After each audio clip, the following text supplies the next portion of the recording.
Hello, everyone. No. Happy Sunday. I hope you all had a good weekend. I hope y'all all had a good Boookathon.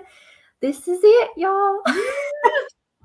It's not only the end of Boookathon, but it's the last one for the foreseeable future. So kind of bittersweet, but I'm happy to have had Yvette join me for this last one. I feel like it was a good one. So For my first ever hosting as any readathon too. yeah, so special. I love it. Very special. If you guys are joining us tonight, then make sure you leave a tulip emoji if you read the book and a black heart emoji if you did not. And if you did not, it's okay. You can still be here.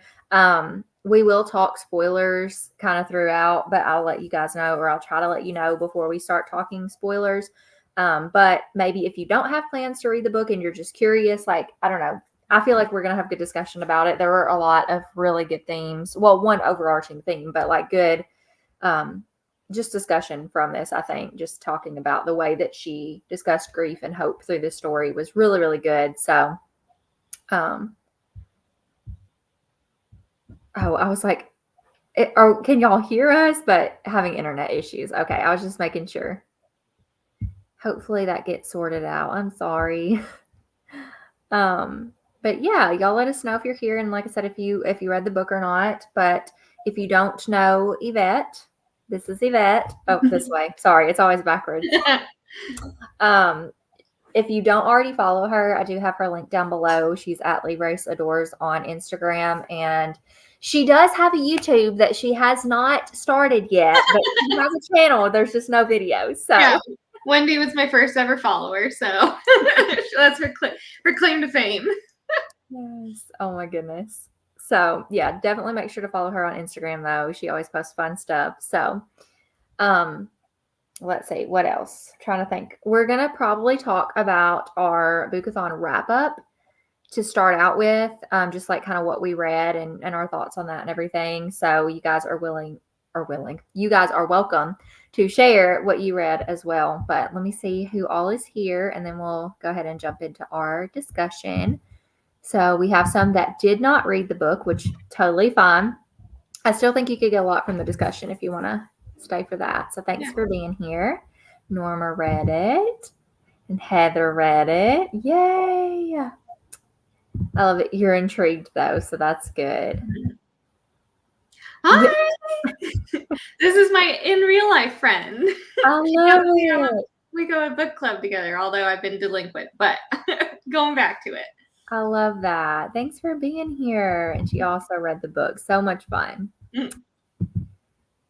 Hi, Rachel. Wish I could have read with you guys. It sounded good. It was so good. It's so good. So we need to text Hannah. Where are you? Yes. Oh my goodness.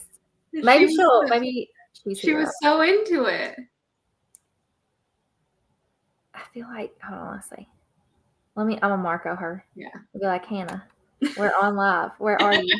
Here, I'm gonna turn it to us. Okay. Hannah, we're on live. Talking about the book that made you cry. Yeah. Where are you? Where are you? Where are you? You gotta come. Okay. I don't know if she's doing anything tonight. It is Sunday night, so that's like sometimes people have church too. So maybe she's at church. I don't know. But Rachel, you would really like it. You like the classics, and since it's a retelling, I think you'd still like it. Yeah. But I definitely want Hannah's thoughts on it too, though, because she was like sobbing the whole way through. So it was sad, but I wasn't crying. But I was sad. I was sad. For sure. Hey, Jules. I'm so glad you were able to read it too. I made my brother's birthday cake this year, chocolate with peanut butter buttercream from scratch, and he was messing around and dropped the cake. Oh, no! No. Oh, I'm so sorry. I hate that. I've seen like videos of that happening, and that's never happened like in my life, but oh my goodness, I can only imagine. Hi, Annie. Haven't finished the book, but I like the concept of it, and I'm okay with spoilers. Awesome. Well, we're going to have some good conversations, so I hope anyways. I feel like I didn't think I was going to have a lot to say, and then I was telling Yvette, like, I tabbed this book up so much. And so I ended up writing like a whole front and back of like things to hit on. And then she said she also wrote down some stuff to talk about. So needless to say, it will not be a quiet night because we have plenty to talk about. Yeah.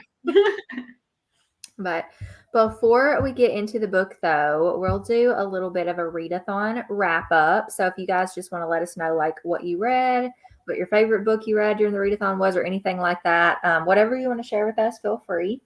But Yvette, what did you end up reading for the readathon? And I know I said I had them all, but I left one in another room. But Yeah. the first one that I read was Midnight at the Barclay Hotel. And that was probably my favorite out of them. I thought it was just really fun. The setting was really cute, set kind of like a Clue, kind of like an Agatha Christie kind of murder mystery and everything. So really fun. And then I did the graphic novels of The Graveyard Book, and that was really, really good.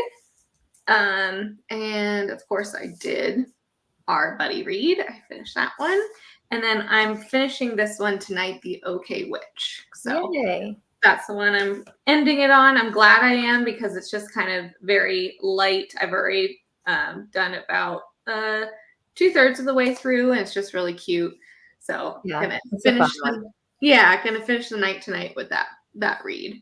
Awesome. That's good. Well, for me, I did have a DNF. I DNF'd the Witch's Cookbook, but again, it's not the book's fault. I just didn't feel like reading it. It's more of like a Halloween read too. So I DNF'd that one. My first book that I read was Finch House. I read this at the end of April by Sierra Birch, and this was really good. It was like teetering on a 3 or a 4-star, and it ended up being a 3 for me. So I did think it was good. Jovi, don't squeak. She's growled at me. We're not playing right now, ma'am. She always wants to play whenever I'm on live. It's like, This is her cue. Either when I'm sitting in the floor filming or when I'm on live. Honey, she's got her fox. I was going to say, is it the fox? Yeah. Crazy. Anyway. But this was a good book. I just wanted it to go a little bit deeper with some of the things. So, and then I read Watch Hollow, The Alchemist's Shadow, which was the sequel to Watch Hollow, and I enjoyed it, but I didn't enjoy it as much as the first one, so I also gave this a 3-star. Okay. And I'm kind of bummed because this book came out in 2020, and it leaves off on a cliffhanger where there's supposed to be another book, and I assume there's probably not going to be another book, so that kind of bums me out too. Yeah. Anyways, and then of course I read Jovi, don't bite me, girl. Oh, she knows she just bit me too because her ears just went back. Tails are wagging like, I'm sorry, Mom. That hurt. I was playing. I'm sorry. She was biting her fox and she but yeah, of course I read the buddy read. And like I said, lots of tabs. And this was a reread for me.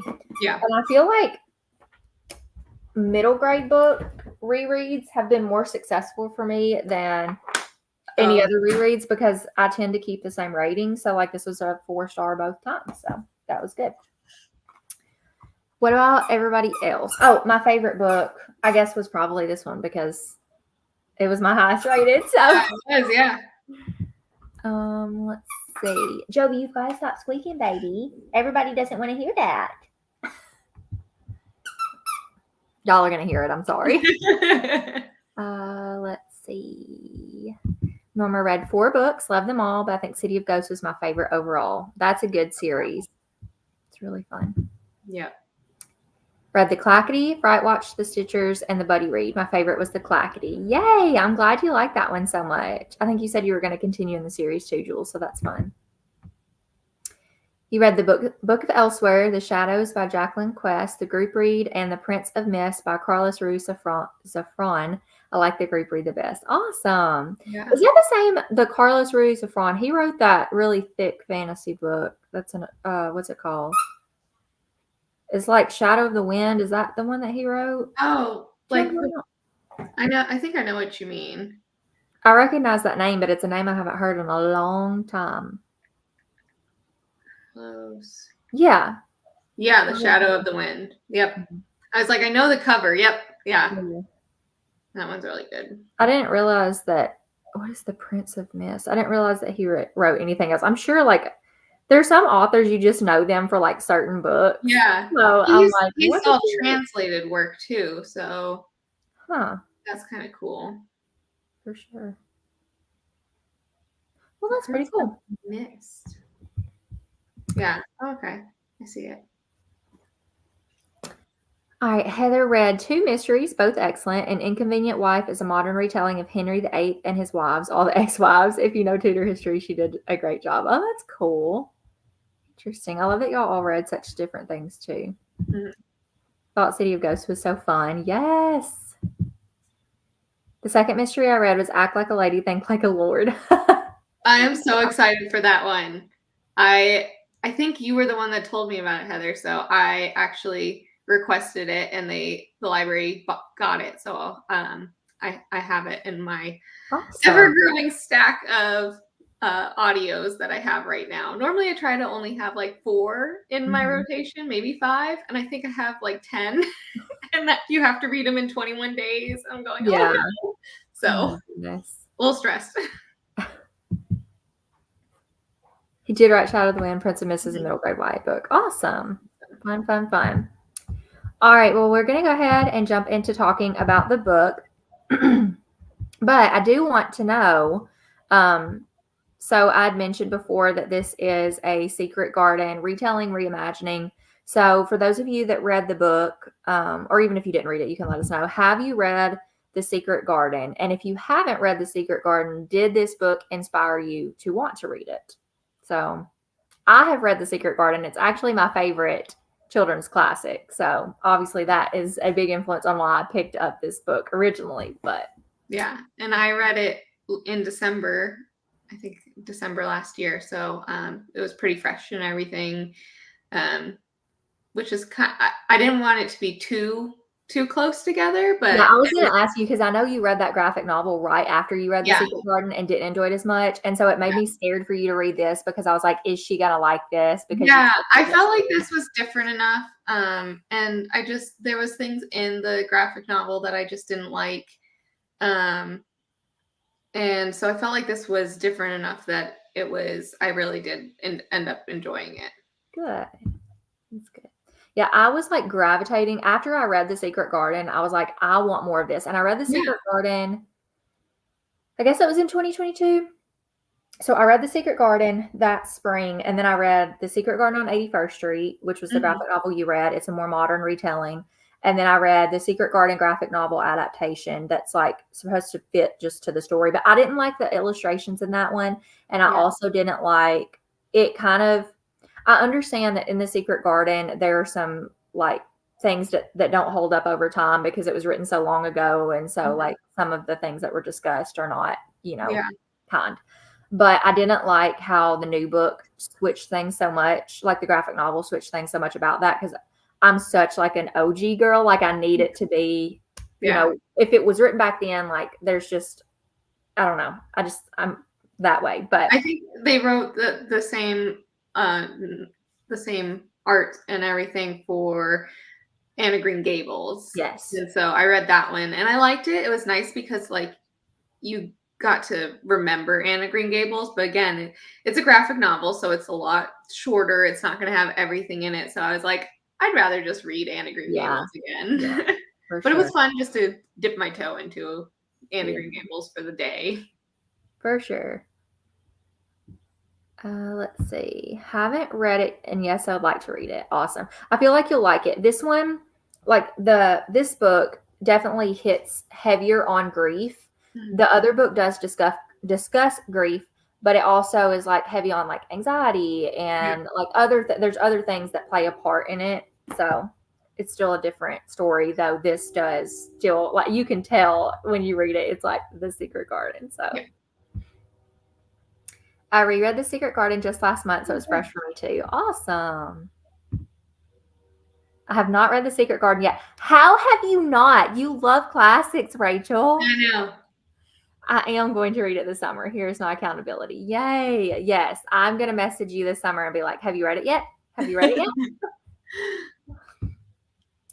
I have read it, and I love both the original and this retelling. I also recently read another middle grade called Greenwild, which also has Secret Garden aspects in a bit of a different way. Yes. I owned that one for a little bit, but I did unhaul it because I lost interest. But Yeah, the other one that I own but haven't read is Gallant.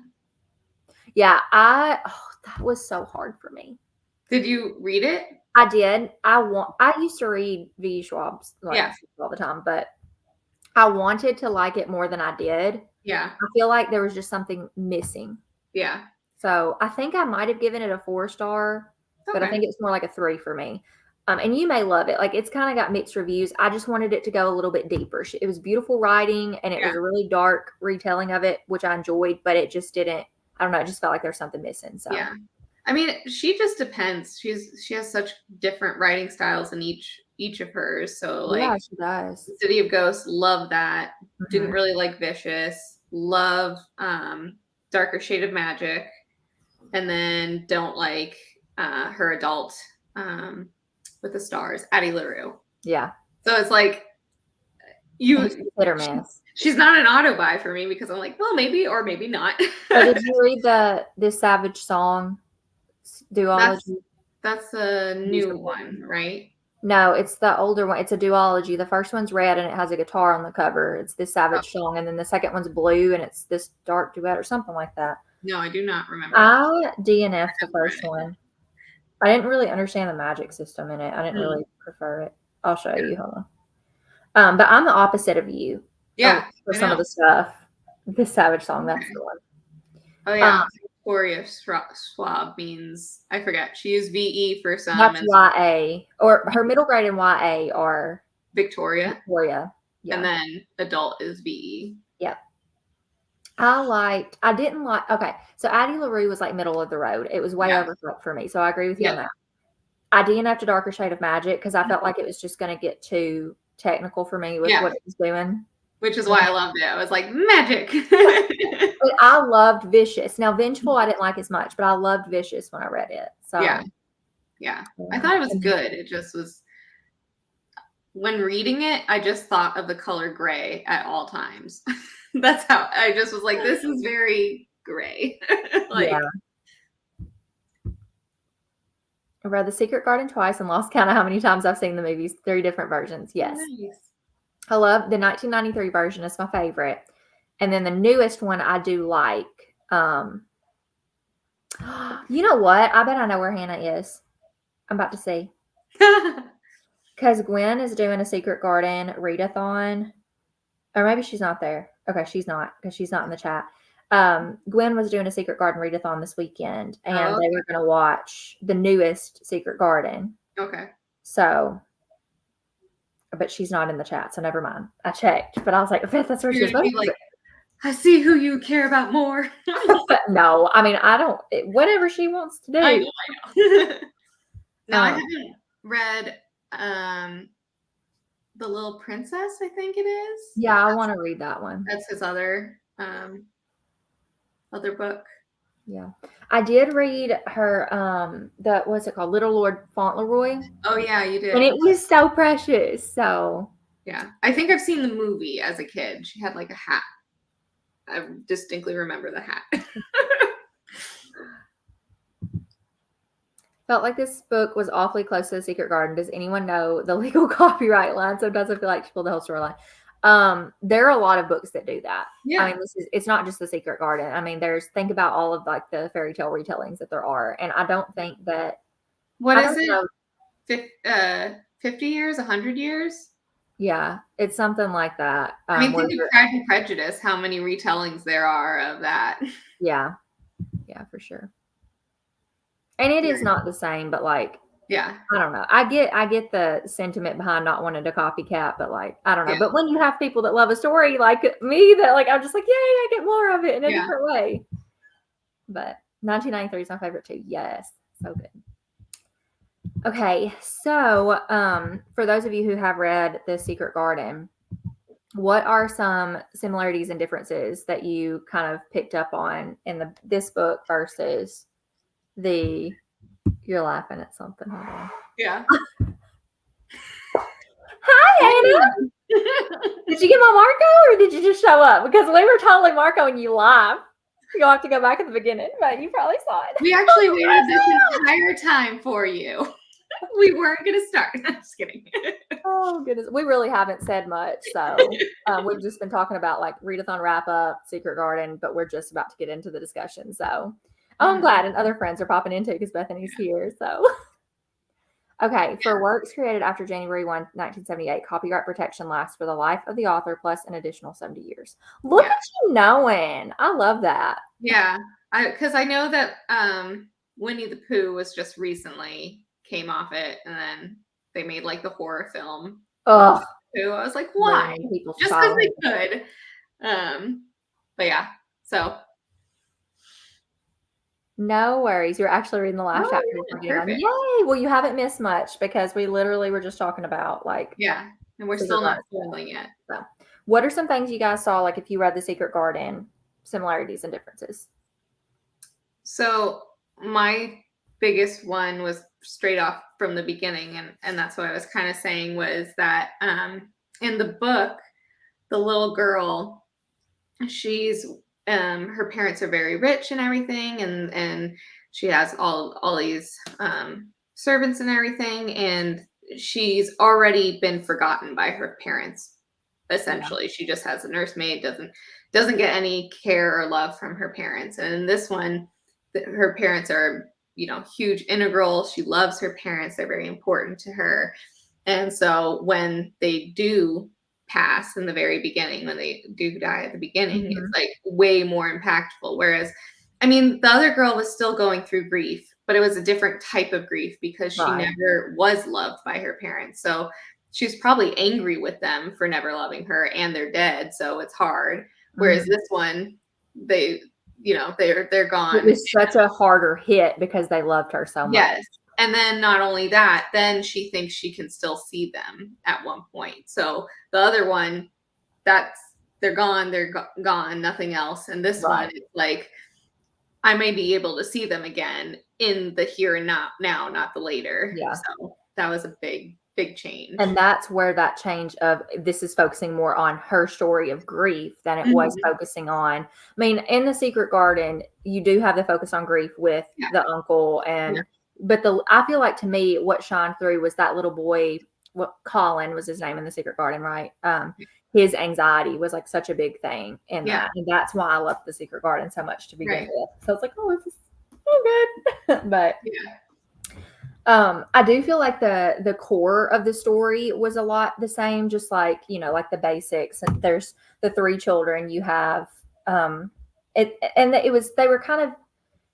were different, but like Dickon in the original one, he was like the animal lover and stuff. Well, this story you have was this Timmy. Is that his name? Timmy? Or I think so. I forget because he wasn't as standoutish to me. That's what I was thinking. That was the other thing. Dickon was so important in the first one, and he's an animal lover, and he wasn't. I didn't feel like I knew too much about. I think you're right, Timothy, in this one. Yeah, he was more like a means to an end of connecting some things through the story. Yes, so. Timmy. But yeah, so like you still have those three main characters, and you still have like she goes to stay with her uncle, and it's like the base story is still the same. It's just the focus, I think, that shifts a little. Yeah, and she still has the maid who that brings her to her. The maid brings her to her home and stuff like that. So that was very similar. Yeah. The bird difference, I really like the choice that she made to change it, because in the original story it was a robin. Yeah. In this story, because of that focus on grief, you use the cardinal to represent your loved ones coming back to like let you know that they were okay, that they made it. Not just I love she did that. I wasn't sure. Do you have a question on the cardinal later, or like? I have like where it talks a little bit more about it. Okay. Like, where it explains. Yeah. And that scene. Yeah. When they're moving. So good. Yes. I love that part. Yeah. Those are the main differences that I saw. Yeah. You're welcome, Hannah. No. I definitely did want to read The Secret Garden, but we'll tread lightly. The Secret Garden is not as heavy on the grief, though. Not as heavy. So just know it is different in that regard. Finding her cousin from hearing his crying is also the same. Yes. Yeah. Right. And the other thing for her cousin wasn't like didn't leave the. I mean, this one was almost I don't know shorter because there It was took a lot. longer for It Colin. took him forever to even leave the house. Like he's like, I can't do it. You know, I'm a sickly. I can't do things. Mhm. Whereas this one, I don't think he had as much anxiety. He was just hidden. Yeah, yeah. And so it was just different. But like the other boy, his anxiety was just so ingrained in He him. thought he was going to die if he left Yeah, his room. yeah. So it was very interesting. Yeah. Let's see. Okay. We're going to go ahead and jump into more discussion about the book. So we are going to we already are kind of like spoiling some of the Secret Garden in this book for y'all, but that we are going to talk a little bit more about the book. But I wanted to start off with kind of a fun question because when I read the book at the beginning, like, I don't know, I just thought this was a fun thing to ask people. In the very first chapter, well, no, was this the very first chapter? I don't know. Yeah, it is. Okay. So at the very beginning of the book, Lottie is kind of like out and about. I think she's with her dad. Maybe she's not. I don't know. But she's out and about at the beginning. And it talks about like Vavel. And it's explaining to you the like how colorful everything is and how bright, you do have the living gray. But she talks about one of the shops in the town. And one of the shops in the town is Felicity's Enchanted Treats, a shop that was always crowded regardless of the season. And so in each season, they have different treats. So I wanted to know, I'm going to tell you all the treats. I want to know which treat she would get from Felicity's shop. Oh my gosh. What page is it? It's on page 2. Oh my goodness. So in the fall, so I need y'all to tell me which season. I guess that would probably be the easiest. Which season would you want to get treats from her shop? So in the fall, they sold sticky buns and cider. In the winter, candied nuts and the best hot cocoa in town. Spring was sugar cookies and tea made from flowers that bloomed in hot water. And summer was ice cream and lemonade. So which season would you most want to visit Felicity's shop? I know that's tough because it's also good. I think I'm not a hot cocoa person, so that already I'm like, okay. I always love the idea of it, but it hurts my tummy. So but I think I'd go in spring. It was between that or fall. Fall sounds really good too. Tea and sugar cookies. I am a tea girly, so blooming tea and water sounds very nice. Yes. I feel like I'd go in spring. That sounds really, really fun. I would go in fall because that's the only one. I do like sugar cookies, and I love tea. But you got me when you got sticky buns and cider, like, because I love both of those things. So that's cider. Cider sounds really good to me. I love cider. Hot cider. Oh, here's another comparison. Lottie and Mary both had large rooms and large houses. Mrs. Hale even tells Lottie she may get lost if she leaves her room at night. Yep. See, it's so closely the same. Okay, Jules would go in winter. Get candied nuts and hot cocoa. Yeah. Hannah's sticky buns and cider. Yeah. Spring, I love me some tea. They all sound amazing. Bethany wants ice cream and lemonade. Ooh, yeah. And Annie wants spring for the cookies. Yes. I just thought that would be like a fun little question. Like, I just thought that was such a neat little, I was like, oh, I'm hungry. I loved that part. And then right at the beginning, one of my favorite like lines was just like, I loved the whole very, very beginning of it where she's painted, she saw the leaves and everything at the very beginning. And then on page 14, she says, Lottie's heart leapt inside her as the painted leaves flickered, then fluttered, then swirled in front of her eyes, exactly as they had while she waited for her father. I just love that kind of flickered, then fluttered, then swirled. I was like, ooh. Yeah. Tell me more. Beautiful imagery in the story. Yes, very, really, very well written. Let's talk about the living gray a little bit. So this is going to be more on, I think, page 6, where we kind of get to see you have this really colorful city, but then you also have these people here. I don't know why I'm like stumbling over my words tonight. I've had an off day, y'all, so forgive me.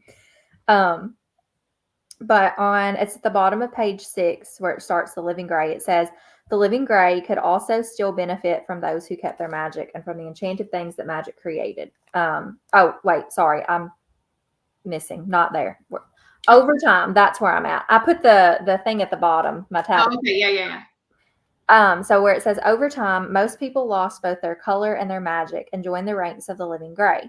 Some faded quickly if they faced something shocking and sudden, but for others, it happened slowly and painfully as years went by. Maybe things didn't work out for them the way they had hoped, or their dreams were deferred. A person could become living gray, losing both their pigment and also their ability to see color around them from any number of disappointments. But as a person faded, one thing was certain: their magic faded too. It was still there, but too weakened to add to the world all the beauty and goodness for which it had been created. A faded person survived and survived only. All thoughts of living something richer and fuller have been swallowed up by the gray. Mm-hmm. That is such a sad depiction. Yeah. Of like just when things consume you, and a lot of times the living gray was talked about as like when you get older. Yeah. And it's like, how many disappointments in your life have you seen? And when you get older, I feel like more people around you pass away too. And so that grief comes in.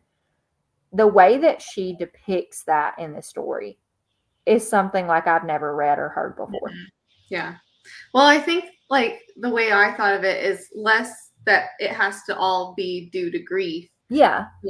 I also think of it like just a person who has that 9-to-5 job that's not even their passion. Well, and I don't think everybody should. I don't think your livelihood has to be your passion. You can have passions outside. Yeah. But it's when you lose sight of everything else because of you're just grinding and grinding and grinding.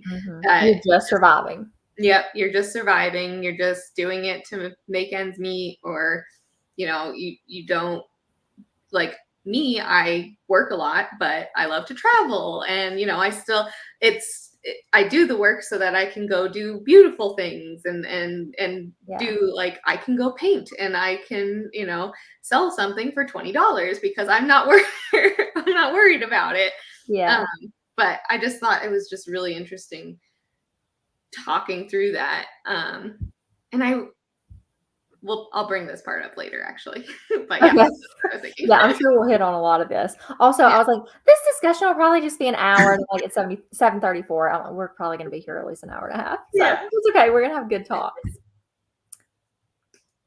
Hannah's like, okay, I can do this. She's already I'm almost cry. Dang it.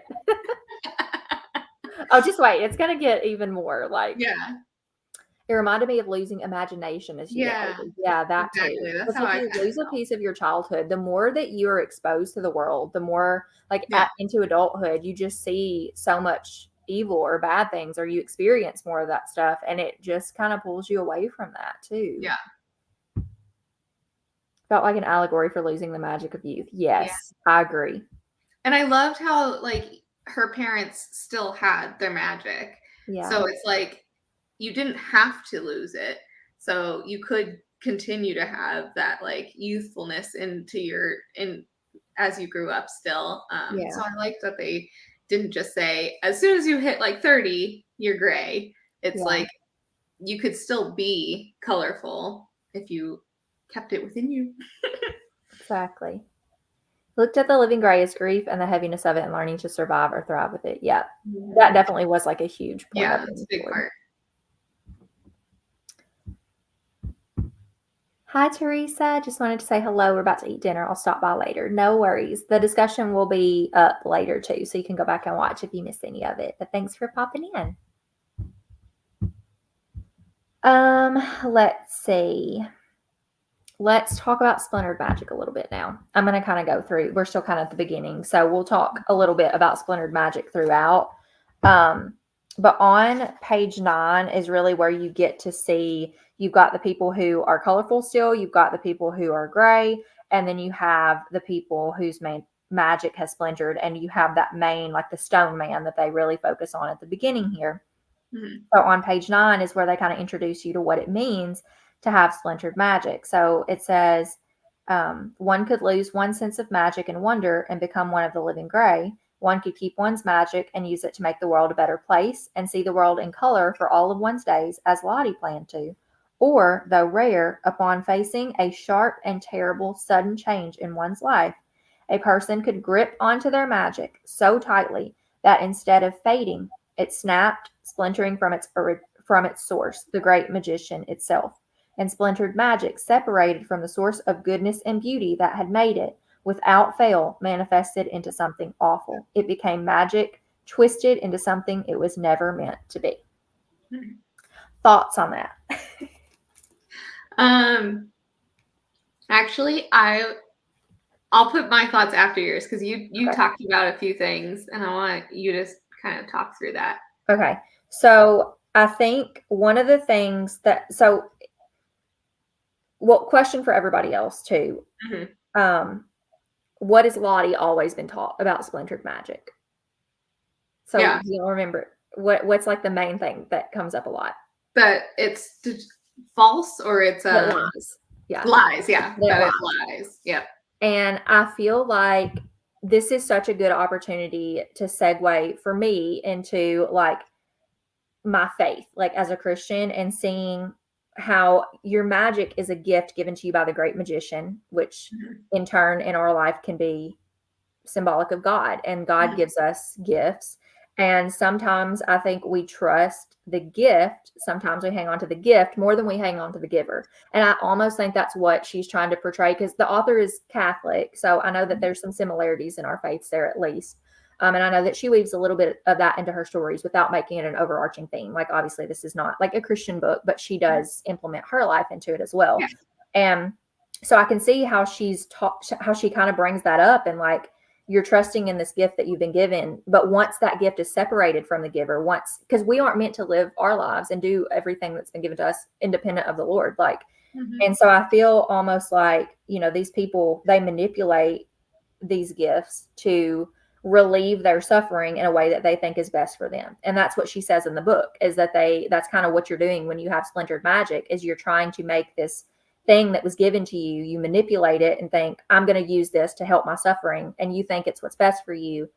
But it's not. Like, it was given for a different purpose, and it's not meant to be separated from its source, like she says. So yeah, I don't know. That's just kind of what I got from thinking about splintered magic. Yeah. And I had kind of thought similar, where you just are you're unwilling to let go. You're kind of like, I can't live without my magic, and that's the only thing that is worth living for. It's like, no, just like remember everything else around you. And we'll definitely get into it more. I thought it was very interesting. Nobody thought that they could come back from the living gray. So it's just very interesting that it was like, because nobody knew, they are so attached to it, and they're not willing to go through the grief, which a lot of people don't want to go through the grief. And so it's understandable that, like, when something happens, you hold on so hard to the past and what because it's scary to go into the unknown. There we go with what is it, Elsa or something? Into the unknown. Yeah. But that's why I was kind of thinking of it as well, where it's just like, you don't want to lose what you know. Yeah. And it's just really scary to go forward. So that's what I thought. But yeah, the kid, and that was really just heartbreaking, because it wasn't even just him who loses, the dad who brings his two children into the garden. It wasn't even him who just, exactly. Yeah. It's, you brought people with you in your despair, and you can bring other people down. Yeah, absolutely. It just starts off so heavy-handed in this. Oh my gosh, yeah. That's why me and Hannah at the very beginning, I messaged and I was like, I'm not prepared. I know. And then Hannah was like, I don't think I can do this. And I'm like, I honestly didn't think she was going to finish it. I thought she was like through the book and had run away from it. I was like, oh no. It's hard to read a book that is going to break your heart, but like it gives you so much hope in the end too. Like it's sometimes the books that make you feel things are the best books, even if it's a feeling that you don't want to feel at the time. Yeah. Splintered magic to me is living in or dwelling in the past. I also saw lots of faith tie-ins that could have easily been symbolic of spiritual warfare. For sure. Yeah. Mhm. I love that. I love trying to like find that in books that I know like where the authors are, Yeah. like putting their faith in. So I thought of the magic as gifts from God, and we shouldn't separate the gifts from the giver. They become more important than the giver, and we start to enjoy them less. Yeah. That's a good point. Oh. This just makes me happy, but it's also because I know I'm talking about Jesus in here too. So okay. So on page 16 is where we're first introduced to this riddle in the Enchanted Garden book that Lottie has. So I just was curious if anybody, whoops, that's the wrong question. Hold on. Is this going to work? Okay. Did you guess the missing word in the riddle? So. Oh yeah, absolutely. Like that was the first thing I thought of. Did you really? But you knew. Yes. I didn't. Like right away. Right away, I was like, it's red. And then I actually was listening to it. And so it gets to the part and they're like, I thought it was red. But I didn't realize they were doing R-E-D. And I was like, yeah, it is. And they're like, no, it's not. I was like, oh, I was wrong. And then they're like, maybe it's not red, it's red. I was like, what? So I had to open the book again. But yeah, right away I knew what the riddle was. I think red is like what you're meant to. So for those of you who don't have the book in front of you, the riddle is there once was a door that wasn't a door and a bed that wasn't a bed. Where mossy green carpet shot up from the floor, this key with the heart must be blank. Right. And your head really does think about red, like R-E-D. And I don't think anybody typically would think of a key as being red like you read a book. But so I knew it. I was like, this can't be red. Like, I don't think the key, well, I think the first time I read it in 2022, I did think it was red. But this time around, I was like, that's probably what I thought when I read it the first time. And I didn't remember because it's been 2 years since I read the book, what the word was. So I then thought, oh, it's going to be this key with the heart must be lead. So like you're led by your heart, or something. So I was like, maybe that's what it's going to be. I was still wrong. Yeah. So my immediate thought was R-E-A-D, and it was. But then I was like, well, maybe it's not that. I was like, maybe the key is dead. Because they were going into this like in between area, and I was like, that's going to be a dead person. They're going to have the key. Oh my goodness! That was my second thought. Because I did pitch this as a spooky middle grade, but it really doesn't get spooky until the last little bit. Yeah, it's like 30 pages of spooky. But I had to. I mean, it's paranormal. It has ghosts involved, and I was like, I will say, and we'll bring it up later, but I wish we had seen more of the spirits, You can talk about that. I haven't talked much about it except for the cardinal aspect. So if you want to talk about it, we can. Yeah, the spirits, like, they just kind of say, and then she looked out onto the field to see, like, if her parents were there. Like, they didn't describe the spirits or, like, say, like, they were doing such and such. And, like, you didn't get much from that aspect. And I wish there was a little bit more. It could have been fun especially with this cover, because that's what I thought. I was like, put some spooky, like, they don't even have to be spooky, just like talk about what the spirits are doing for a little bit. And I don't know. I thought that maybe it's because she didn't want the focus to be on looking for those things, because the focus was supposed to be getting her off of it. So maybe that's why she didn't. Yeah, but it talks about her going there every single day, and all you know is that she goes there every single day. You don't have like the visuals of what she's seeing, like we saw the visuals of Babel or whatever. Yeah, I was kind of like, so what's there? Like, tell me a little bit. Yeah, the vibes were there all the way through. Yep. Well, y'all aren't telling me if you got the missing word in the riddle. I want to know. Okay, we'll move on, but I want to know if y'all got the word. Oh my goodness. Okay, what was the other things I was going to talk about? Okay. So page 109, we're skipping a little bit ahead here.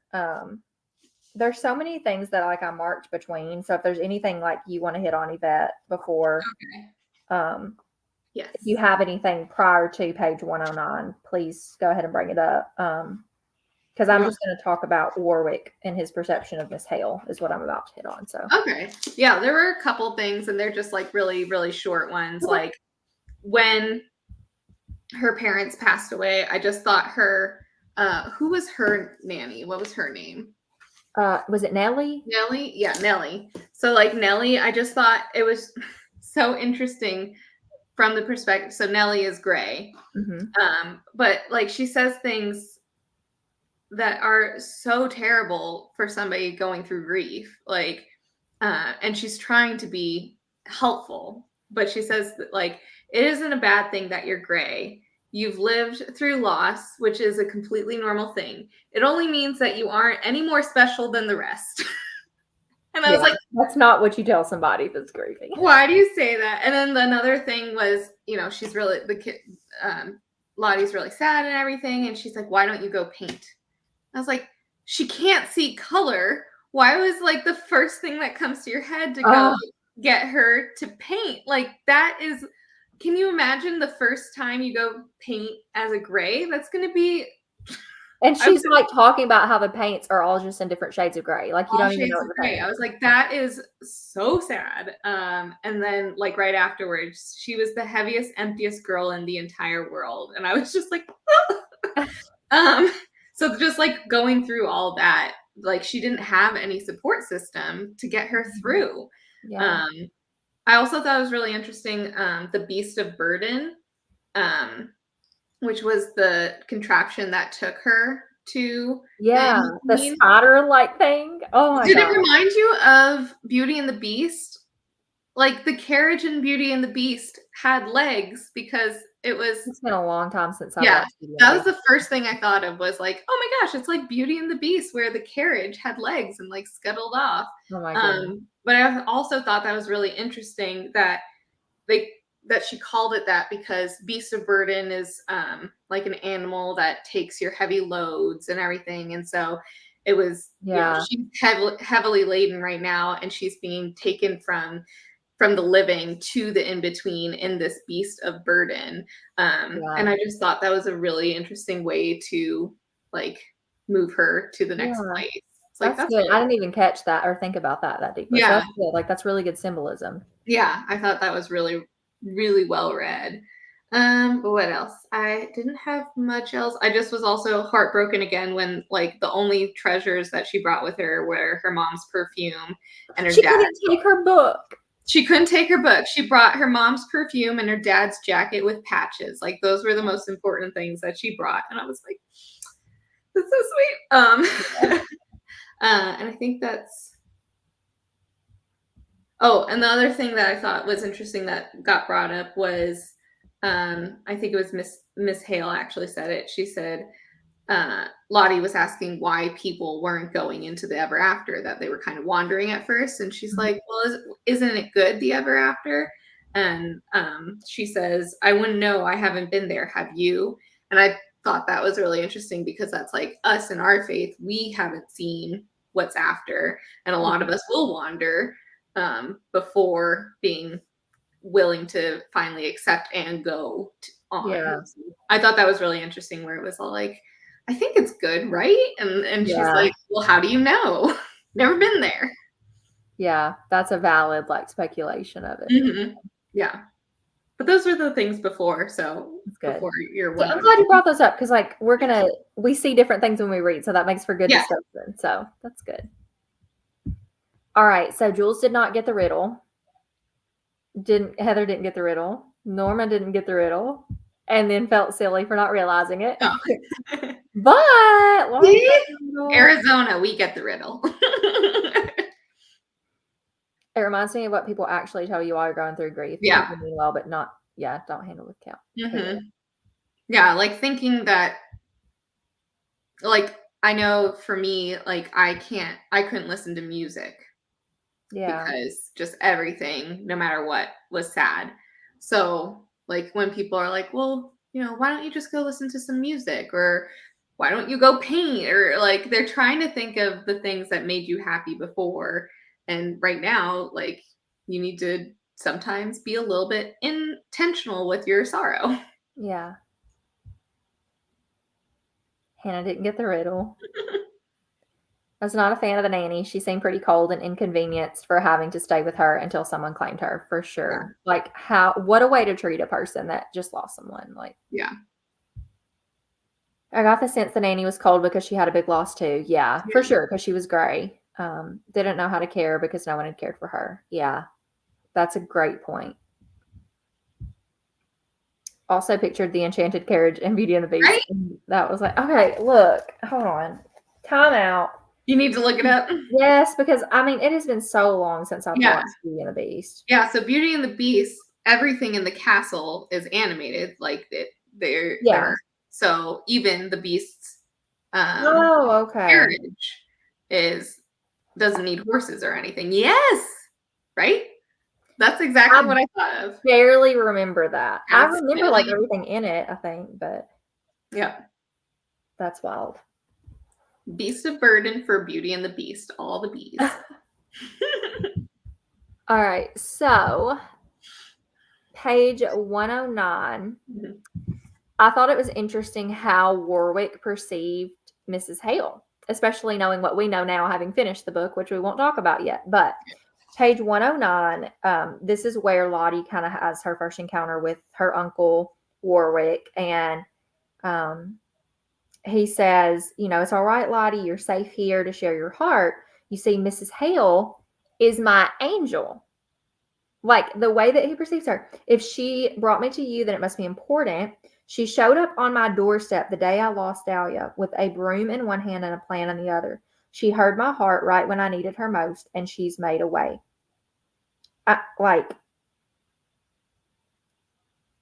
I don't know. I just think that's so interesting, knowing what we know now. Yeah. That he saw Mrs. Hale as an angel because in his grief, lost in his grief, all he wanted was Dahlia back.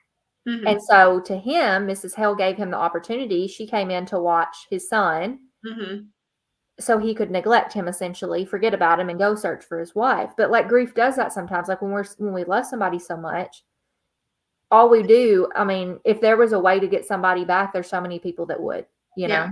You forget the living. Yeah. I also thought it was really funny where he's like, she came with a broom. And I was like, what? A witch? Yeah, that's like the first thing I was like, why does she have a broom? Either she's a really good nanny and just like goes around with brooms, or she's a witch. And I'm feeling I wasn't sure. Yeah. I mean, that's a great point too. It's just so funny how like your perception can be so warped based on your condition in the moment, you know, like, I don't know. I just think that's interesting. So I wanted to hit on that. Yeah, that we see her in the end and we know, but like, and I feel like we were all kind of like, and we'll talk more about this later, but I think I was always suspicious of her. Like, I never thought she was a great person to begin with. Like, I didn't think she was like maybe evil at first, but I was suspicious, you know? Yeah. But then he like said that and I was like, oh, you know, she's coming to help him, but kind of makes you realize just like how people can deceive you and you don't even know it. Yeah. Especially in your weakest moments. Yes. Yeah.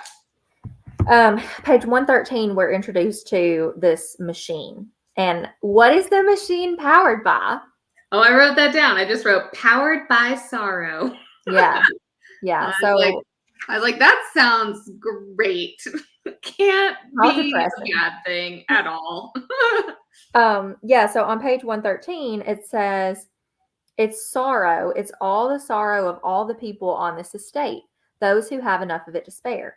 I gather it here and convert it into energy in this very tower like a rain cloud gathering moisture. The in-between is vast, but this allows Forsaken to come with me, to follow along as I search. I ration the pace with this lever, but as you can see, we have plenty to go around, in part thanks to you. In fact, when you arrived, you actually helped to create this abundance. You might not have known it at the time, but the choice you made that day at the train station had momentous, wondrous implications. Had you stayed in Wawel, your sorrow would have been wasted, but here it holds great value. It has a purpose. That is such a distortion of like your pain does have a purpose, but now we're going to sit here and convince you that your pain's purpose is for you to only stay stuck in the past, chase after your sorrows, chase after things that have gone, instead of moving forward. Yeah. I just remember reading that and being like, oh yeah, sorrow should have a purpose, but but not this one. This isn't it. No, because a lot of times, like, our sorrow can make us empathetic, or our sorrow can just like end up connecting us with people who have gone through similar things. So I think Yeah. that's where you get the most use of it. Yeah. Yeah. This comment. I thought of Nanny McPhee, who I was terrified of as a kid, so it immediately made me distrust her. I love Nanny McPhee. She was kind of like terrifying presence at first, but like Yes. That was kind of actually the face that I thought of a little bit, where it was like Wart with a snaggle. She's good. What? But she's good though. Yeah, but we were just talking about like what she might have looked like. I know. That's so funny that y'all thought of that though. It's funny. Yeah. Hannah taking us to church. 2 Corinthians 11:14. Even Satan himself transformed into an angel of light. Yes, absolutely. Do not be deceived. The machine. I love how you just have that on there. Yeah, well, because that way it opens conversation for talking about more.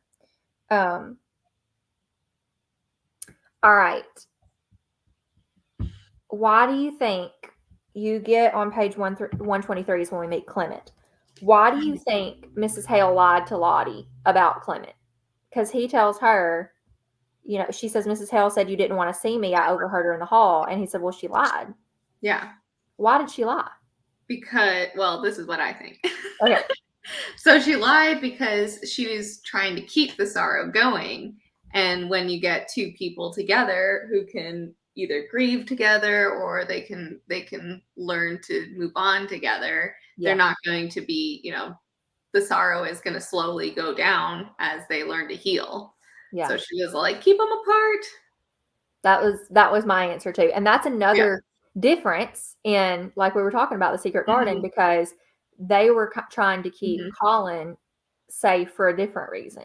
You know? Yeah. Well, I think Colin didn't want to see her, right? In the original one, because he didn't want anybody to see him that way. Yeah. And I think he was probably scared of, like, I mean, he had been so conditioned to think there was something wrong with him. Yeah. He didn't want anybody bringing anything in. He didn't want to go out. Like, it was such an anxiety-ridden thing. Yeah. Whereas Clement, he was just chilling.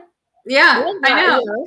I know. He was like, my dad is forgotten about me and I'm just living here. So it's just really, really sad. I was reading the book and like with the crying happening and them being like, oh, it's just the house. I was like, what if, I don't know. I was going off. I was just like, we hadn't met Clement yet. And I was like, what if the house is the little boy in this like analogy? Yeah.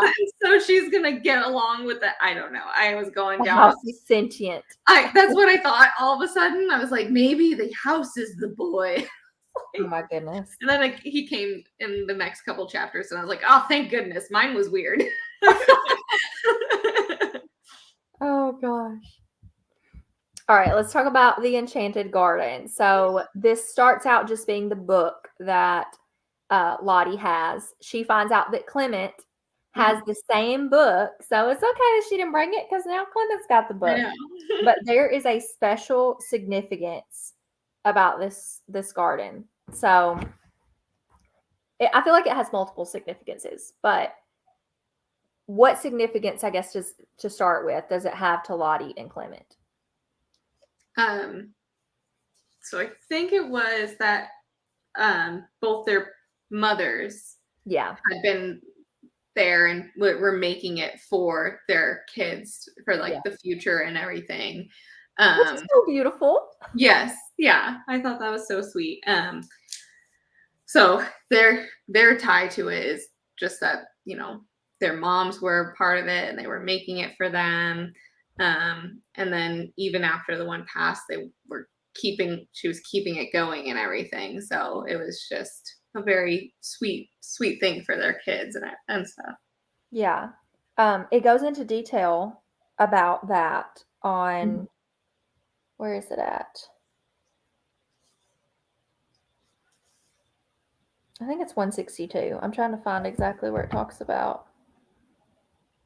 162? Yeah, 162 at the bottom. It says Timmy's telling them. So they've met Timmy now. Timmy. He's the ghost boy.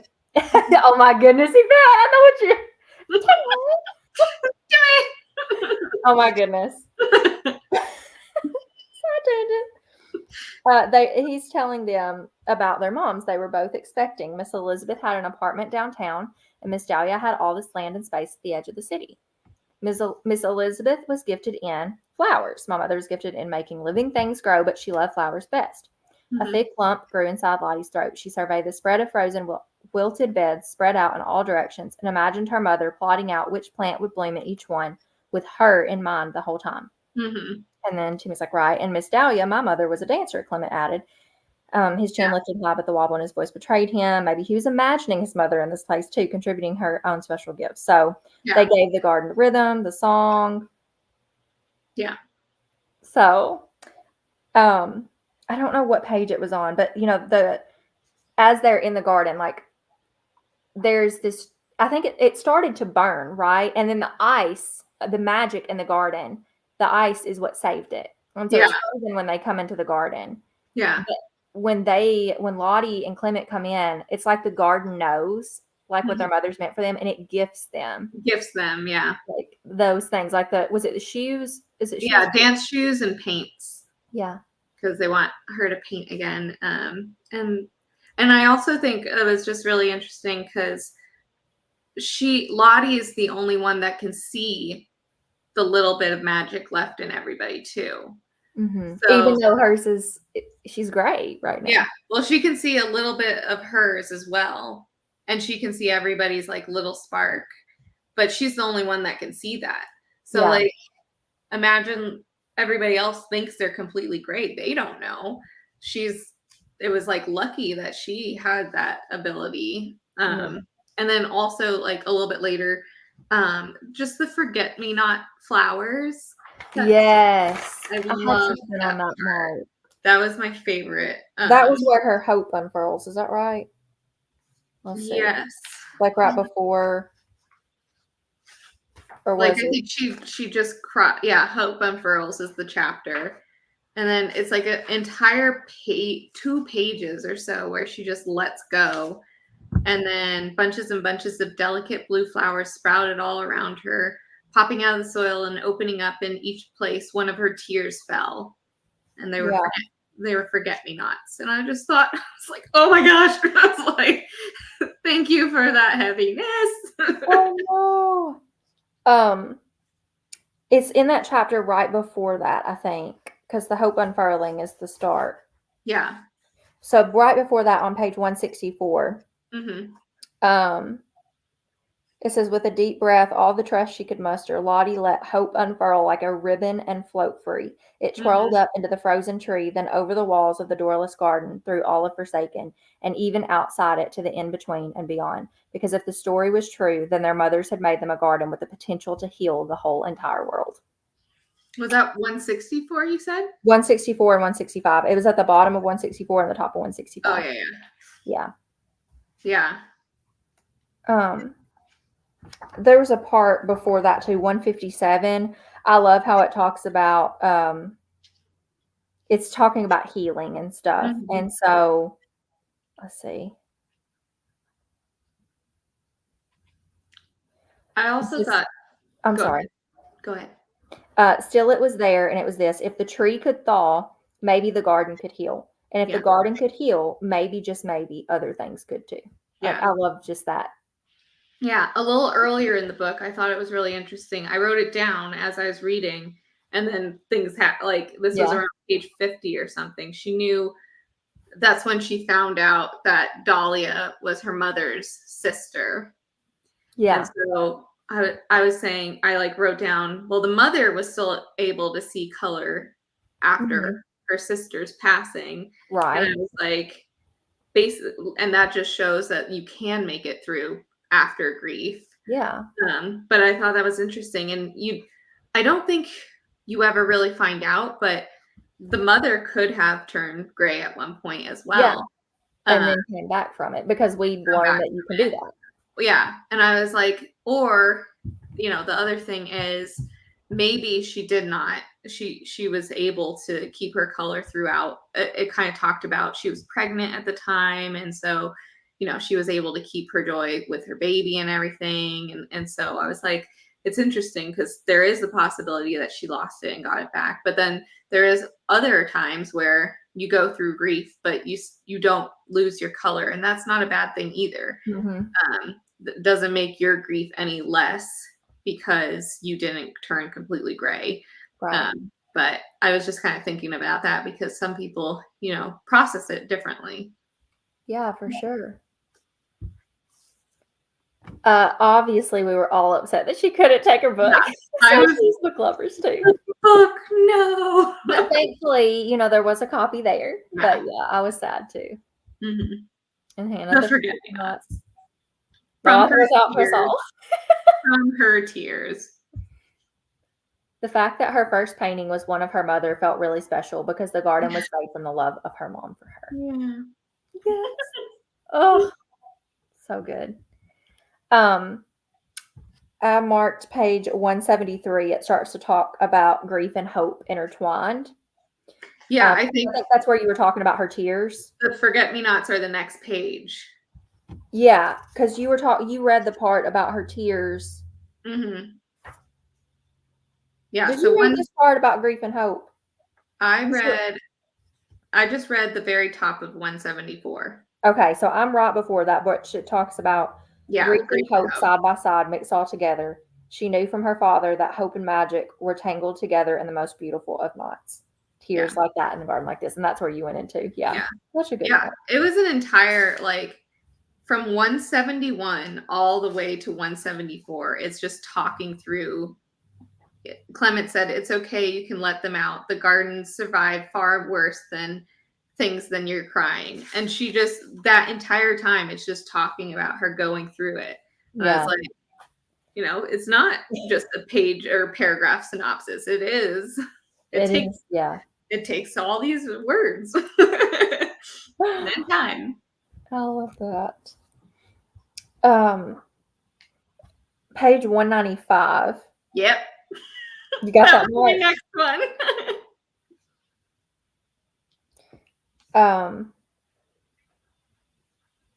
Why can I not find what I read?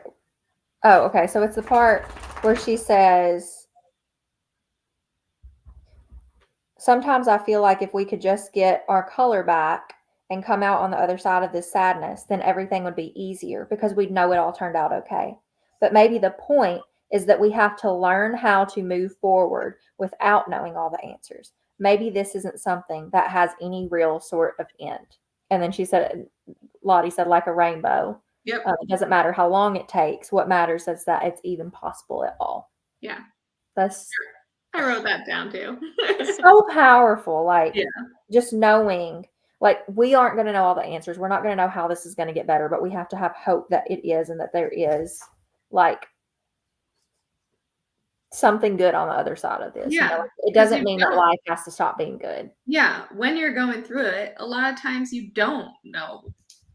Almost all the times you don't know what's on the other side. So it's like you're trying to, when bad things happen, even not just grief, just bad situations, even situations you put yourself in, it doesn't have to be just things happening to you. Sometimes we put ourselves into bad situations and it's hard to see the end of the tunnel for those things. That's the biggest part. But you just have to remember, okay, what am I going to do to make this better day by day? Yeah, absolutely. This is for children. Yeah, this not such a deep book for kids? So deep. Wow. I was kind of just reading it and I was like, oh my gosh, I'm writing so much down. Yeah, there's so many quotable things in here. So good. Oh my gosh, read what she just wrote. You just said so many quotable things. Yeah. So many great quotes. We're on the same wavelength. Yeah.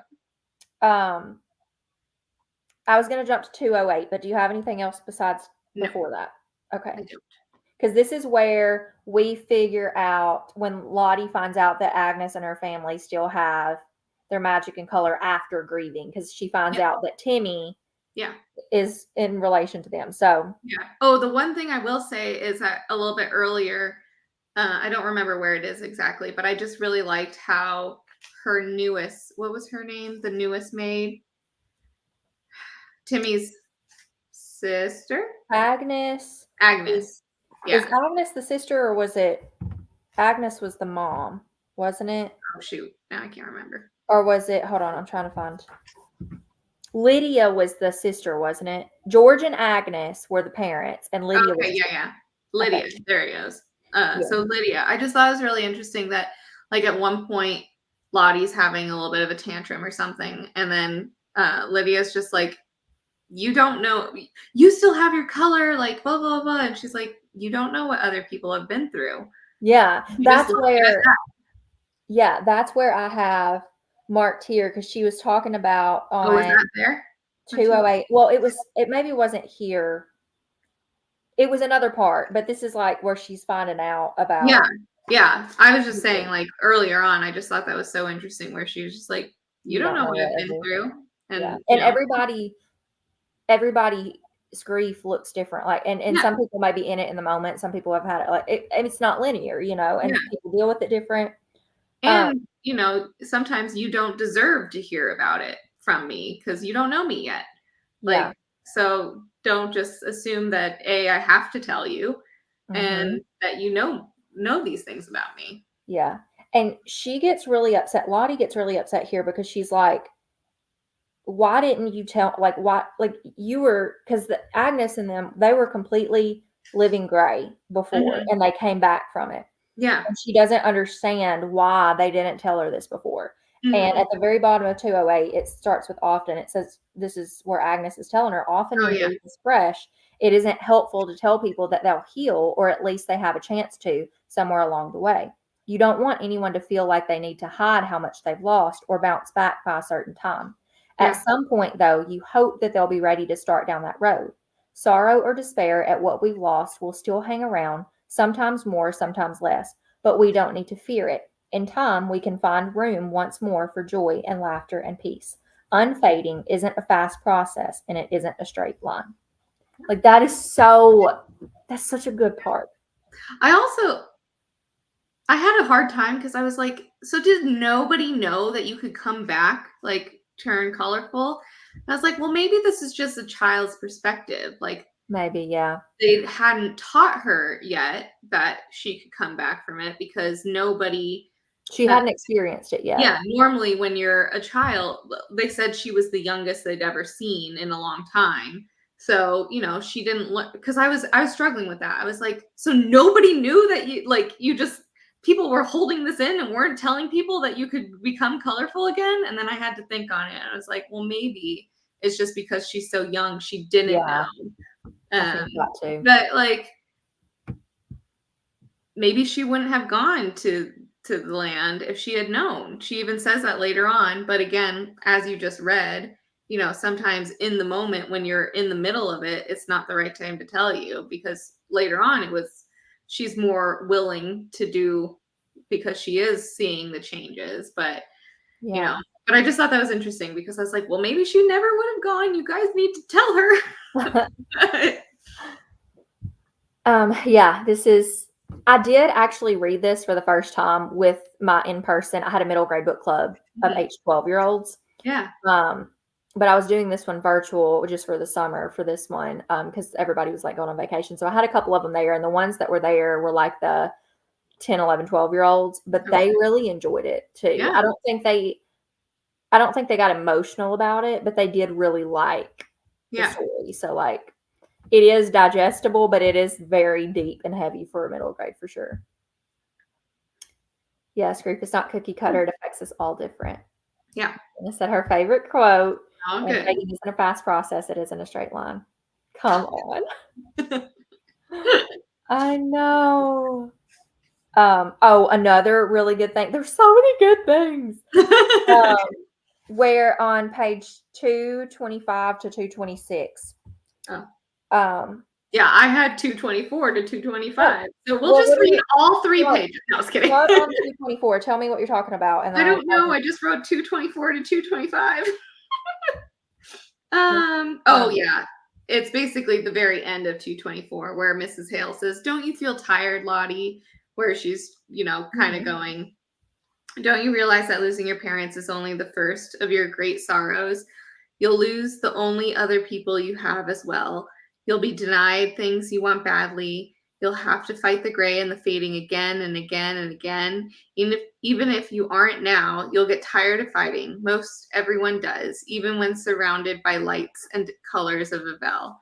Like, that to me was just Mrs. Hale, she was telling her, though, I mean, you might as well not have hope. Yes, that's exactly what like, she wants her to have sorrow, so she's telling her all, like, you're gonna fight and you're like, give up now.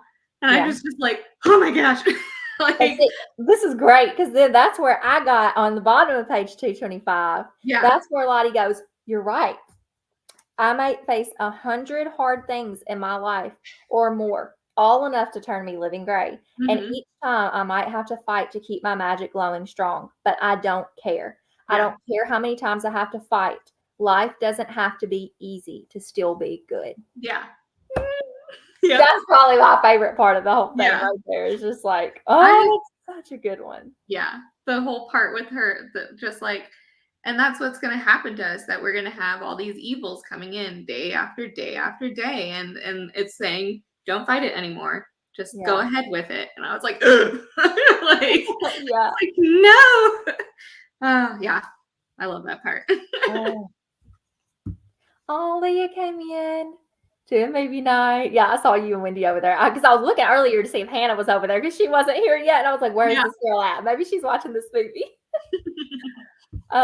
Yes, Leah, this book is really, really good, but it's very heavy on grief. So if you ever pick it up, just know that. But it's so good. So many good things. We became this way so quickly, but it can't work like that in both directions. I don't think it's something we're supposed to hurry. Yeah. I miss you. We haven't talked all day. Like, me and her and Wendy are in a group chat now on Marco, and we've been talking like every day, and I haven't talked to him all day. So, oh goodness. Okay. Yeah. Now we get to the good stuff, because we're having this whole little thing with Miss Hale going on, y'all. Oh wait, hold on. I think I'd like every book I read has grief. God's like, let's just get the healing now. Read this book. But don't, Leah, you need to leave, because we're about to say the big twist spoilers. Yeah. You need to leave. So go. If you're going to read it, go. I love you, but go. Oh, no, I kept thinking, what was missing today? Oh, you're so sweet. Quit it. Oh, my goodness. Okay, but seriously, leave. I'll talk to you later. Spoiled. Leaving. Aw. I love you, though. I just don't. I feel like this would be a good book for her. Yeah, she'd like it a lot, so I don't want her to get spoiled by it. Especially having like the faith tie-in. So, Mm-hmm. You're still here. Okay, we're saying the thing now. So, I want to know, because we get revealed on, I think it's 231. Yeah, page 231. We get the reveal about Mrs. Hale. So I feel like most people knew that Mrs. Hale was probably, at this point, she's not a great person. Mm-hmm. Oops, that's not the part. But I want to know, did y'all guess the twist? Did you know that Mrs. Hale was going to be Warwick Splinter? No, not at all. No. I thought that was great. I was like, yeah, she's bad. But like, I just loved how she just says, it's Dahlia, isn't it? Lottie asked softly. That's who you've lost. And I was like, what? Yeah. And you're like, wait, what's going on? I was like, what? What do you mean? I was like, wow, okay. That was good. And it says, I had no idea. Yeah, me neither. And even the second time I read it, I read it just a witch. I just thought she was a witch. I was like, she has a broom. She's flying in. That's all I thought. I was not prepared. Yeah. And that's where she goes back to what she's always known: splintered magic lies. Yes. Yeah. Sorry. I'm sorry. No, I just said yeah. Okay, I thought you were about to say something else. I'm like, I keep cutting you off. I'm sorry. I just get so excited. Yeah, go. A manifestation of it, something that came into being when his magic twisted, breaking off from the source. The stone man had turned to stone because he wished to never feel again, and her uncle received a life sentence in the in-between because he wished to be reunited with his dead wife. Yeah. Splintered magic lies. Yeah. Hale had been lying to them all the entire time, Like with the stone man and his children, she had been taking advantage of their sadness, pulling people into a devastating situation like a spider collecting prey inside its web, gathering as many souls as she could possibly ruin before it was over. We're not going to talk about the Hale's eyes rolled back inside of her head because this is where we're getting to the horror part because I was like, oh, I don't like that. Did you just think of Coraline when that was all going down? Yeah, it's just. Yeah. Oh. That's what it made me think of, was just like Coraline and having the other mother come by and like pretending that whole time. And then, yeah, I was like, whew, the skin hanging from her chin and forehead and cheeks. Gross. Oh my goodness. Whew. Her fingers withered and crumpled into charred bits of bone like the black on the tree. Nope. Annie says Miss Hale is so much like Miss Medlock in The Secret Garden. Yeah. But worse. Didn't know. Brilliant. Not at all. Yeah. No, I love that. Bethany, I hope you'd finished it by now. She had one chapter. She was reading the last chapter. Oh, good. I guessed it, but I didn't expect how terrifying the transformation was going to be. Very Other Mother. Other Mother. Yep. That's what I thought too. The biggest sign was when Lottie couldn't find any spark in her, even though everyone else had. Yeah, I just thought like. Good point. Oops, sorry. Yeah, on that. And also with him that he was smoldering. I was like, what does that mean that he's smoldering versus having that spark? So I knew something was up, but like he was so cheerful and everything to her, but he was like smoldering inside. So I thought that was interesting. I was like, you can see it's almost festering in him. It's something different. But yeah, I had no idea. I thought something bad had happened to Miss Hale, like, and that's why she had none. Like something really, really bad had happened to her. Yeah. So at first I felt bad for her, but no. Didn't guess the twist, but enjoyed the creepiness. Yeah. And yes, about finishing it. Oh, good. Yeah. It's always like in any book, it's great when you have a twist that you don't see coming, but I think it's awesome to be an adult reading a middle grade and you get surprised by a twist. Yeah, exactly. Yeah, that was really good. 235 I have marked. Let's see. What do I have? Hold on. Yeah. I don't know what I marked because like I have my tab here, but I don't have it highlighted. So I'm like, okay, what am I talking about? It's probably this isn't what any of us meant, that they said that they would do it because Lottie accepted that she was going to come here. And she's like, Miss Hale is saying, yeah, you were the one that said you wanted to come here. It's not my fault. And Lottie just says, this isn't what any of us meant. You twisted words and intentions. You take magic and turn it into something it is never meant to be. Mm-hmm. Yeah, and going more into splintered magic. Yeah. That's what it is. That she says, or it's talking about when Lottie Paul's watching Hale. Splintered magic was magic that had broken off from the source of beauty and goodness and life. And because of it, splintered magic couldn't reflect any of those things anymore. In fact, it became the opposite of what it was intended to be. And therefore, splintered magic could only be ugly and bad and destructive. Yeah. But Lottie's own magic shook. It was still there and it was still warm. It still shone the color of gold. Her magic was pure. It was good and was meant to add brightness to a world that was sometimes very hard, but could hold so much beauty too. So good. It's just like it's like the light that we're supposed to be, Yeah. That's so good. Dang, this woman. She's just great at allegory and writing and yeah, it was really well written. 243 is the Cardinals. If you I know you said you had something. I had written down 242 and then 243. So what was on 242?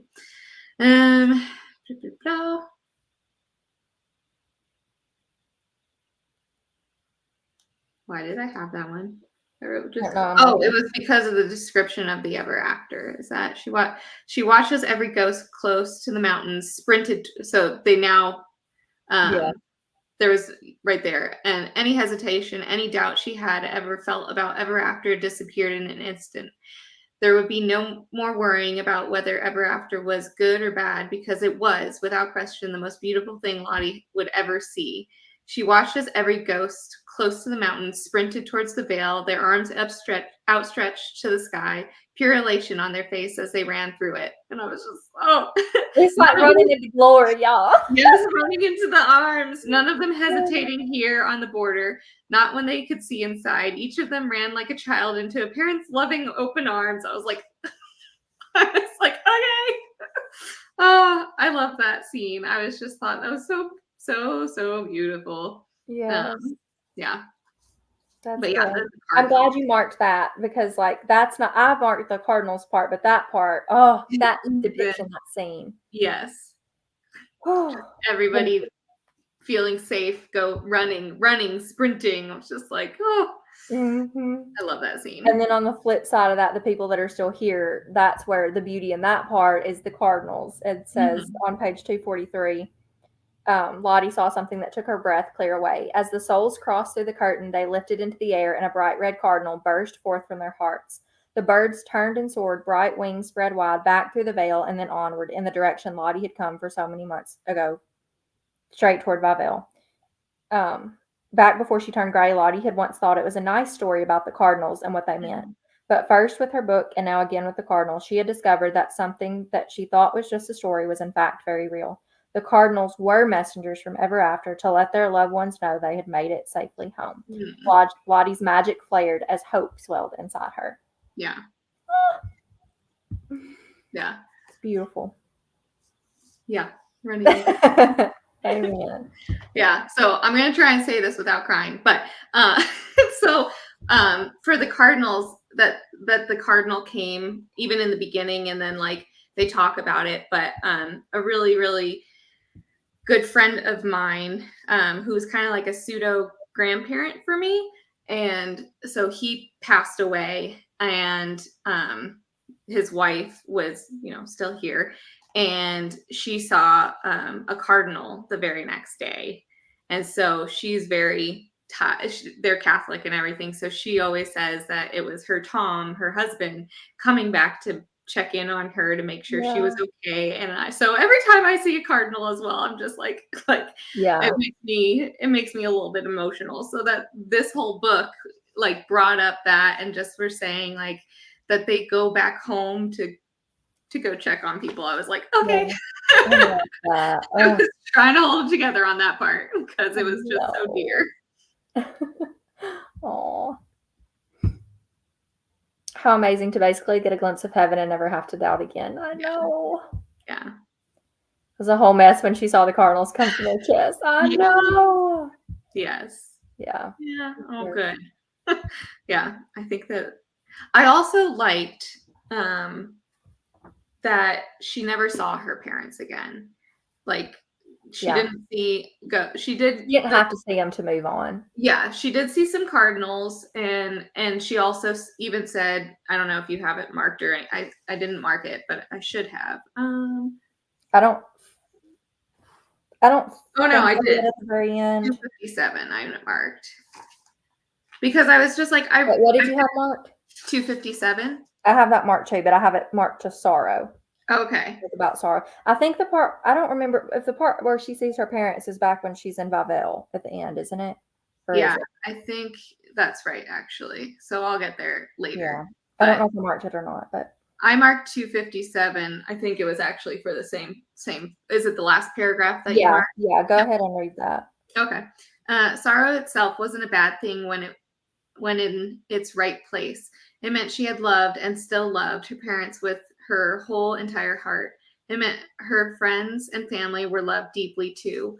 But sorrow wasn't meant to be leashed out of people and collected together and used for something destructive. And so I loved that. I like underlined the fact that she said, it meant she had loved and still loved her parents. Like, it doesn't mean you can't continue loving them, even though they're not here with you. Yeah. And even going from that, she said that like her uncle told her that her sorrow had a purpose, but that was just like, it wasn't destructive. It had a meaning because it meant she was human. Yes. And her sorrow like meant that she loved and she lost. She didn't need for it to have any more meaning than that, even though it had. Her sorrow had brought her to Clement and connected her to Agnes and even to Timmy. Her sorrow was a part of her now, though it wouldn't always be the biggest part. It would fit into different sized places over time, leaving space for things like hope and laughter and magic to settle back in and have room to breathe. Her sorrow had helped her to learn how much she was willing to fight to keep her magic, beautiful and good like it was meant to be, no matter how many times in her life she had to work to heal. And it taught her how much it meant to fight for her life right now. Like, I just don't have words. Like, there's no words to even comment on this woman's words because they're just so good. Oh. Yeah. Yeah, I think my last tab. Do you have more in between? Yeah, 271. Okay. I had one. Yeah, 289 is my last one, so okay, I can bring let me that go to those. Hold on, let me check these comments real quick. Oh yeah. I cried when the description of the ever after was a beautiful evening. Oh my gosh, yeah. My family 1000% believes cardinals are messengers from heaven. Yeah. We always say hi, family, whenever they come visit. Oh. I have a picture in my office of a cardinal on a branch that says, "I'm always with you." Oh. Yeah, I painted her a cardinal for her office. Oh. And so sweet. I did that one, and then like every time like I see a Christmas ornament or something, and I'm like, she's probably tired of me doing this by now, but like, here's another cardinal. Oh, that's so sweet. She's like, I have so many now.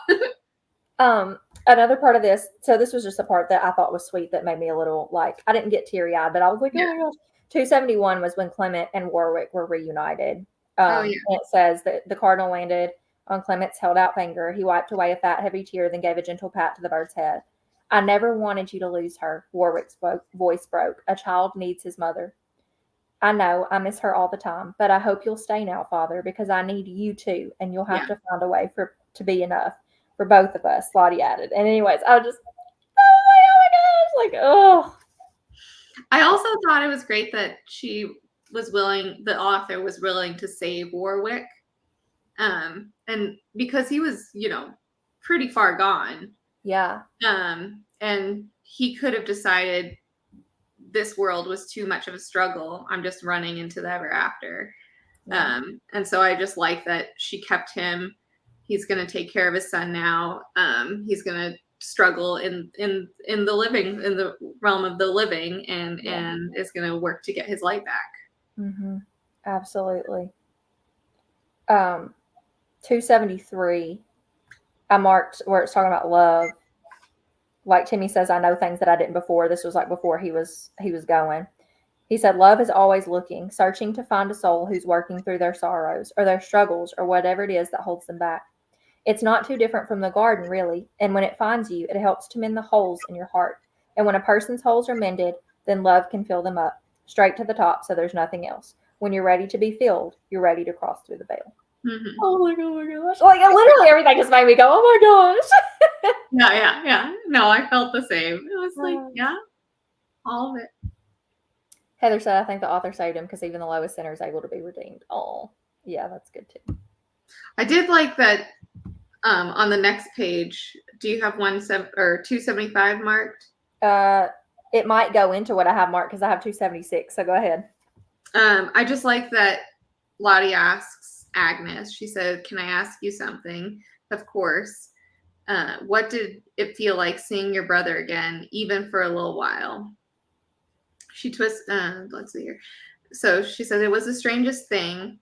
It was my brother. I could see it. I could feel it I could feel it was him, but it was more like meeting the dream of my brother than anything else. He's whole now, but he wasn't as a ghost." Yeah. So like, I liked that because Lottie doesn't get to see her parents. So she's like, what was it like? And Agnes is just like, even though I got to see him, it wasn't really him anymore.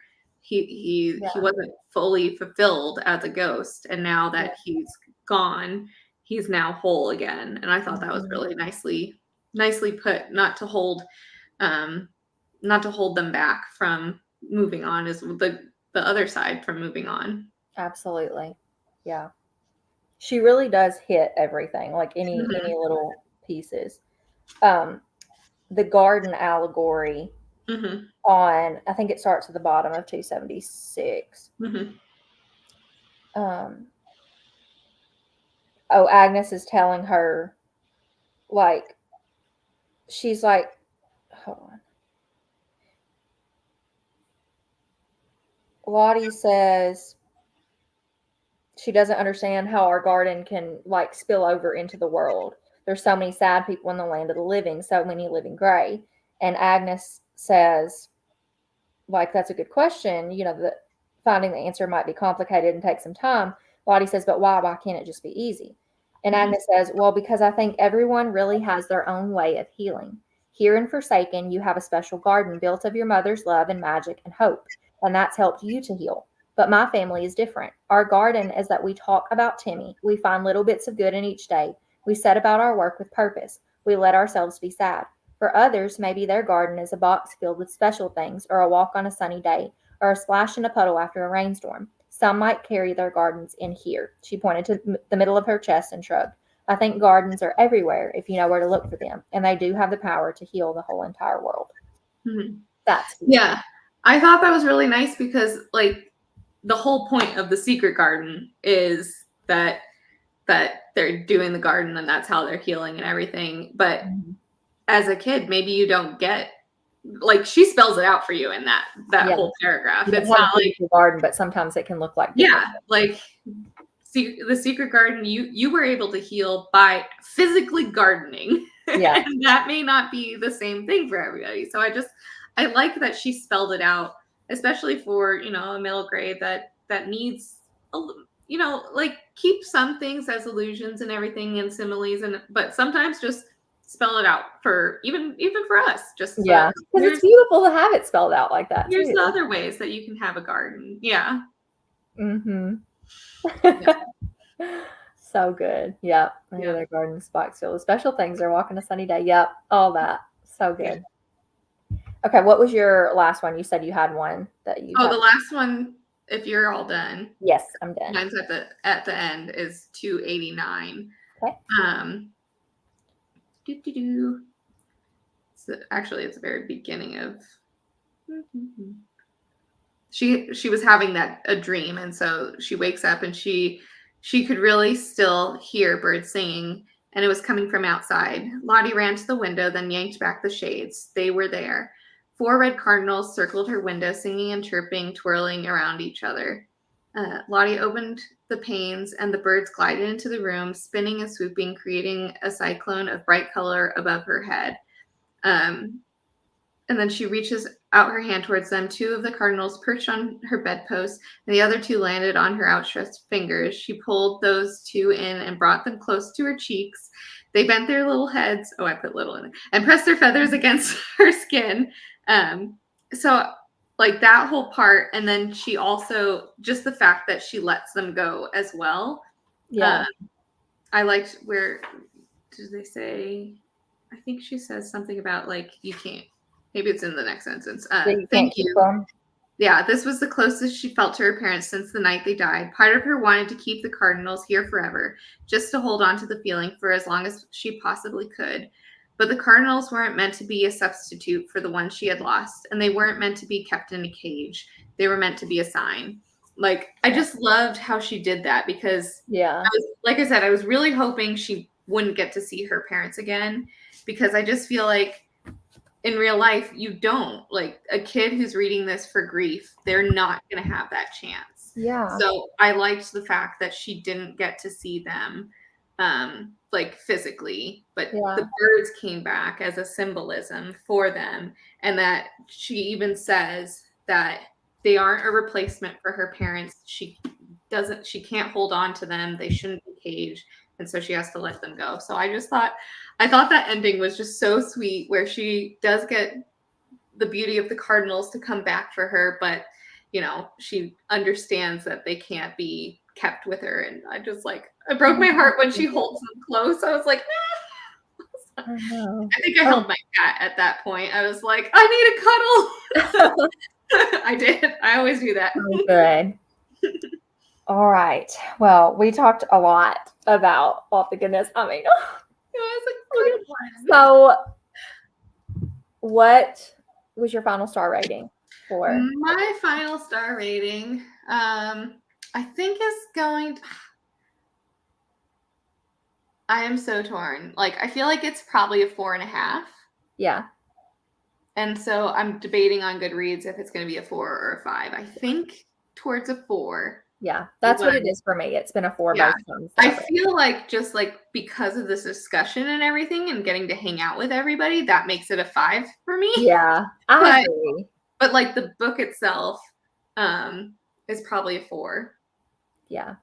It is so good. Like it's definitely a favorite 4 for me. Like I have books that are 4-star reads and 5-star reads. Yeah. And when I read through this whole book, it didn't give me like the 5-star experience, but it's one of those once you dissect it like we've been doing, it is like a 5-star read. It adds to it. But this is one of my favorite 4-star reads. Yeah. Those, so. I feel like I was saying, there was some stuff that I was like, I wish she had explained, you know, like the ghosts, like what that was all like, how they were there. And then what else? There was a few things that I just thought, I wish I had gotten like even the garden. I didn't feel like I spent a lot of time in the garden for some reason. I just felt like it was not like skipped over, but I felt like I could have used a little bit more there or something. Right.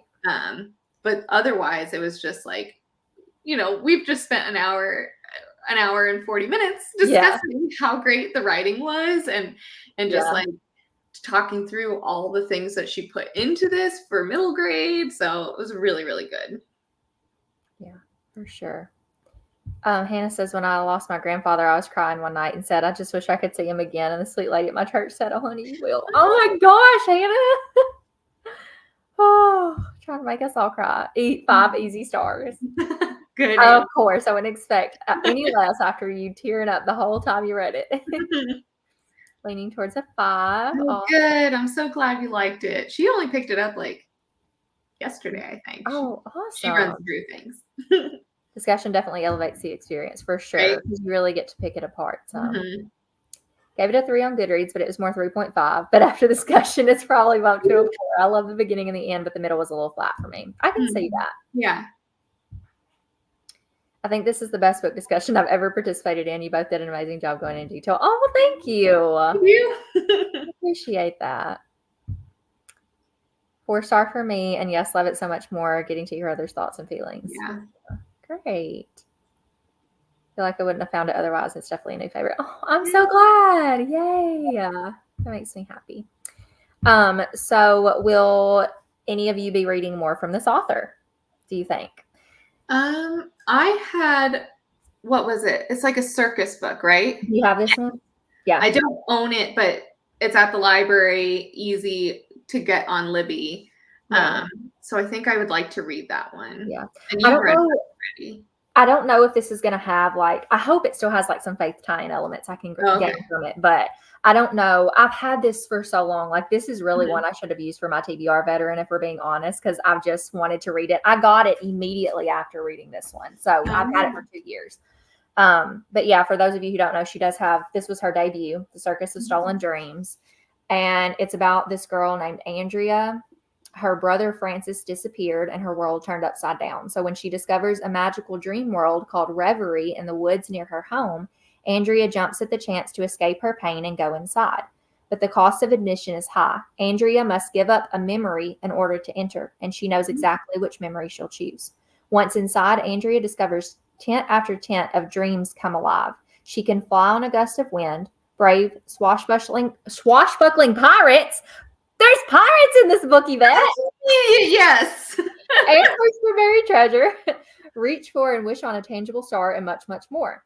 But Andrea soon realizes that not all of Reverie's dreams are meant to delight, and the Sandman controlling the circus tent seems to have plans of his own. When Andrea finds a tent in which her brother's darkest nightmare has been brought to life, she realizes the ominous truth. Reverie is not an escape, it's a trap. Will Andrea and her new friend Penny have what it takes to find Francis, figure out what's really going on in Reverie, and break free from the sinister dream world? Okay, I can already see how this could be like. It's funny because I actually was trying to come up with books to read for Boookathon. Yeah. And I had tagged that one in Libby previously, and it was available. I was like, oh, I'll just pick this one up. And I picked, like, grabbed it and everything. I didn't end up going with it because I was like, wait a minute, this is the same author. I should Yeah. probably try something else. I'm glad I did, because what if they had both been as heavy as that? I don't think I would be I know, able to. like, this girl lost her brother. I mean, he's Yeah, still yeah. alive, She's presumably, losing in a this one, but memory. I wonder what memory she gave away. yeah. So I'd be like, too much for my little heart. Yeah. The author has another book. She's only got these two out right now, but she Okay. does have another book coming out in August. Hold on, let me find it. I think it's August or September, maybe. Lorelai Saverin. Yeah, The Night Train. It's this one. Ooh, And I there's love like the covers, man. They're so pretty. that spooky little ghost Yeah, person, and then this girl. love it. It said the cover says sometimes we have no choice but to face our ghost, and it says it's perfect for fans of small spaces. That's me. Mm-hmm. That's a good one. Yeah, I'll let y'all read the synopsis on your own for that one. I don't want to bore y'all to death just reading stuff. We've been doing that for a while, but yeah, let us know if you want to continue with her books. Such a great discussion! Yay! Would love to check out her other book. Mm-hmm. Yes, 4.5 stars. Yay! Andy, Good. that's awesome. Love that cover. Yeah, have to check that one out. Yeah. Sounds like the movie Wish. Oh, the new Disney movie. This one does. I mean, not this one. Sorry, No. this one does. Yeah. I haven't seen that one yet. We need to watch it, but we need to watch so many movies, Yvette. There's so many books. No, so many movies. Oh my goodness, that list we made is never going to get done. I haven't thought about that in a while. Oh my gosh. Yeah, Yeah. we should watch Wish because it does look cute. So. It's a little star. Mm-hmm. Yay. You both did fantastic. Thank you for bringing this book to my life. Love you. Oh, You're sobbing. Thank you for making me cry. Okay, Yvette, we've got to watch Wish. So we need to top priority that one. Anyways, well, thank you all for joining tonight. I'm so glad y'all got to join us for discussion, and thank you all for participating in Boookathon. Yvette, thank you so much for being my co-host. Yeah, thank you for having me. So much fun. But I hope you all enjoyed it. I'm glad you all enjoyed the book. Like I said, no more Boookathon for the foreseeable future. I'm so sorry, but thank you for participating in my last one. That's not to say we never say never over here. It could always come back around, but right now I'm just kind of moving on to other things. So, but I appreciate y'all, and I hope you have a great week. And I guess we will see you when we see you. So good night, everybody. Bye.